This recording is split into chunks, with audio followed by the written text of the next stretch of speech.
What's up, guys? Welcome to another race day commentary video. The race today is the White Lightning XC. That is a mountain bike cross-country race. So I race Cat 1 women, so I have to do 3 laps of this course. This is actually my home course, so I know the trail really well. I know kind of how to pace it pretty well. Each lap is about 11.5 miles. It's almost all single track. And it's a really fun course. Like, the first half is fast and flowy. The second half, it flows well, but that's where the majority of the climbing is. So you kind of get an idea, knowing the course, how to handle it. Because, obviously you can blow up so easy, especially when you're doing 3 laps, when you got to do those set of climbs 3 times. So I want to talk about the fact that there was nobody that I was racing against. So this was essentially more of a time trial for me than a cross-country race. Just no other ladies. No other ladies showed up or signed up in my category, so I was by myself. And the point that I want to make of the video today is that sometimes you have to motivate yourself differently. Usually when you're racing, your competition can really motivate you. It can motivate you to push harder than what you normally do, or go faster, or just, keep going when you want to quit. But when you have nobody to race against, you kind of think, oh, well, what's the point of even racing? But it's still good to do it. Obviously, this being my local event, I still support it. I still had a great time. And honestly, I still pushed as hard as I could the entire time. Now, if somebody else was racing against me and maybe battling me for position, I might have pushed even a little bit harder. But normally what happens at this event for me in the past 2 years is that the first 2 laps I do a little bit faster than I should, and then I cramp on the 3rd lap and slow down a little bit. So this year, knowing that, I knew I wanted to pace it a little bit different, and knowing that there was nobody else there to compete against, I would be able to do that. So I started out my first lap being able to settle into the pace that I wanted to run all day pretty much immediately. Normally, especially in a cross-country race, what happens is as soon as you start, everybody just goes out as hard as they can because they want to be the first one onto the trail. There's a lot of advantage to being the first into the woods. Mostly you get to choose the lines and nobody holds you up. So they go as hard as they can to start with, and then they stay that high pace for, quite a bit, just depending on the course, depending on the race, the competitors, how it shakes out. They may hold that pace for a little while, and then eventually it usually slows down a little bit and people start settling into their race pace. But since it was just me, I was able to pick that pace a lot earlier on.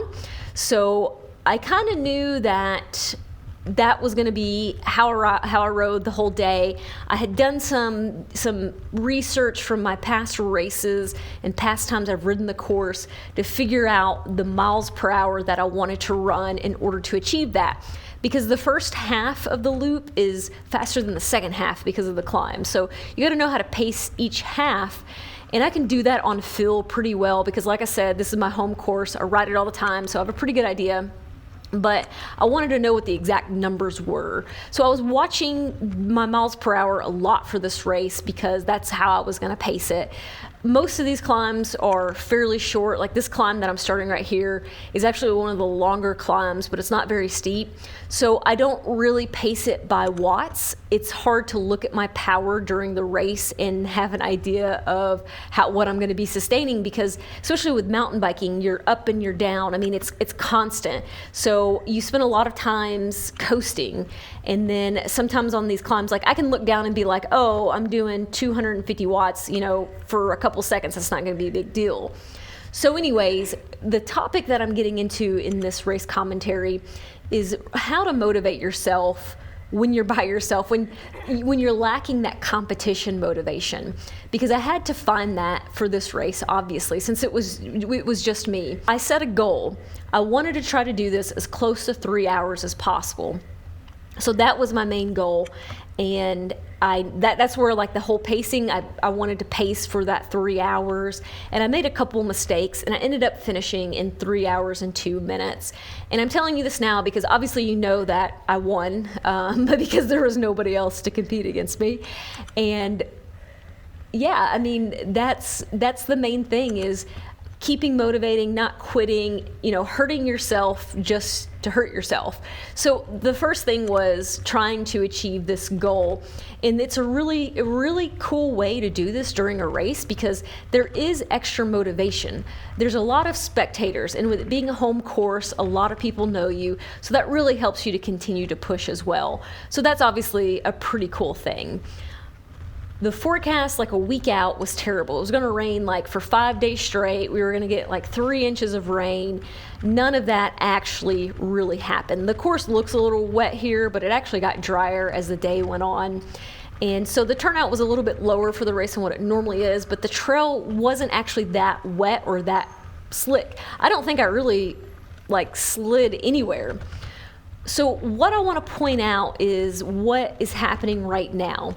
Right now, the Cat 2 men's group, the age group 15 to 39, is catching me from behind right here. Now, they start, I think, 3 or 4 minutes behind me. Yeah, probably 3 or 4 minutes behind me. And the fastest Cat 2 male catches me every year. But they've caught me much earlier this year than normal. Part of that is the fact that I wasn't going all out just from the gun. So I'm settled into a much slower race pace.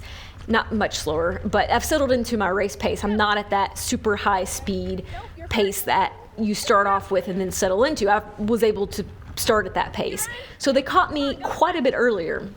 Talking to one of the guys later on, he kind of explained to me that they were surprised that they caught me that early, but my pace is much different than their pace because I had to do 3 laps. They're only doing 2 laps, so I don't want to obviously blow up. And there's a lot of videos, a lot of quotes about using discipline over motivation. And that's what you really need to think about. Like that comes in really handy for training because you want to, like motivation, it can fade. Whereas discipline, if you've made yourself disciplined, you're gonna go out and train. And that's kind of what I used a little bit here. I told myself, this is what I'm going to do. This is just how it is. And you don't really fully rely on motivation. You use that discipline as well. So I'm going to go ahead and fast forward the video just a little bit here. What ended up happening is there were 2 Cat 1 men who started a couple minutes ahead of me. And they actually, the first lap of the course, there was a turn that wasn't marked very well, and they actually went a longer route, so I ended up ahead of them. We talked about what happened, and luckily for the next couple laps, someone was able to block off that section, but I went ahead and let them around, and that's my teammate Frank in front of me, which Frank has been in some of the videos. I was actually kind of looking forward to riding with these guys for what I thought would be the rest of the race, but actually they dropped me later on the next lap, like the first climb on the next lap, they dropped me, but I was actually hurting. I didn't taper into this race pretty much at all because the forecast looks so bad. I thought, well, if I taper this week and then the rain comes and the race is slick and muddy, I probably won't even do 3 laps, and it would just I would feel like I wasted the week. So I came off the Mohican 60 mile race last week and didn't taper at all this week. So I didn't recover from the Mohican. I added fatigue in. I did a couple of pretty good training sessions. And then the day before the White Lightning race, yesterday, I did a 40-mile road ride, which I tried to be really smart about it, but my legs were bad that day, so I knew that they weren't going to be great for the race. But I went ahead just because, like I said, I didn't want to waste it, and I knew there was going to be a pretty big chance that nobody else was going to be in the race to race against me. So I'm happy with what I did. I mean, if somebody else had shown up who wanted to compete against me, could have been another story, but it was fine. And I was able to still have a good race, but my legs were definitely tired on the climbs. So had I actually been recovered, I probably would have hit my 3-hour mark instead of being 3:02. But that's just one of those things, I don't regret it, and I know that next time if I come in, I'll make it. It's not really a big deal, but honestly, the rest of this race is pretty boring. Nothing really happened that was really that exciting, to be honest. I pretty much stayed with the wheels on the ground. I fell over once, and that I blame Misty for that because she was blocking a part of the trail, and it was my last lap, and I only cramped a little bit. I mentioned before that I almost always cramp the third lap, and my calves did cramp just a little, but not nearly as bad as they usually do. So I felt like my pacing was better for this event. So that's really pretty much going to be it for the race recap commentary. Like I said, it's kind of a boring one today. Just not a very exciting race. I guess sometimes this happens, especially when there's no competition. I did consider, and I believe this is a possibility in USA Cycling rules, that I can actually race against the Cat 1 men if I choose to. And based on times, I would have gotten second in the Cat 1 men. It was only these two guys, and the guy in front, he actually cramped pretty good on his second lap. So I would have technically beat him on time, but I just don't know if I'm really ready for that just yet. I feel like the Cat 1 men, they're usually a lot faster than me, and this is my home course, so I'm gonna be faster at this course as well. But I hope maybe some of the future race videos get a little bit more interesting, that maybe I can get some more competition for these races. But like I said, the main focus was trying to stay motivated when you don't have that competition factor to motivate you. And like I said, the biggest thing that I could do was set my goals and just try to achieve those goals and focus on that, focus on my own race, focus on what I'm doing, and not really other people. Yeah, they went the connector. This race actually started a little bit later in the day. It started at 9 a.m. So I had plenty of time to take some of your guys' input from my last video talking about reducing race day stress and really put them into effect for this event. And it worked really good. I really like making the timeline and basically working backwards from the timeline. And this being my home race, I actually factored in extra time because you run into a lot of people that you don't see on a regular basis, and they want to say hi and talk to you. So I knew that was going to be a factor as well. But my timeline was pretty much almost perfect. So it worked out really good. So thank you guys for those tips. Anyways, that's it for the race recap, guys. Like I said, sorry it's a boring one, but I'm definitely tired after this race, and I plan to try. I have to recover some this week.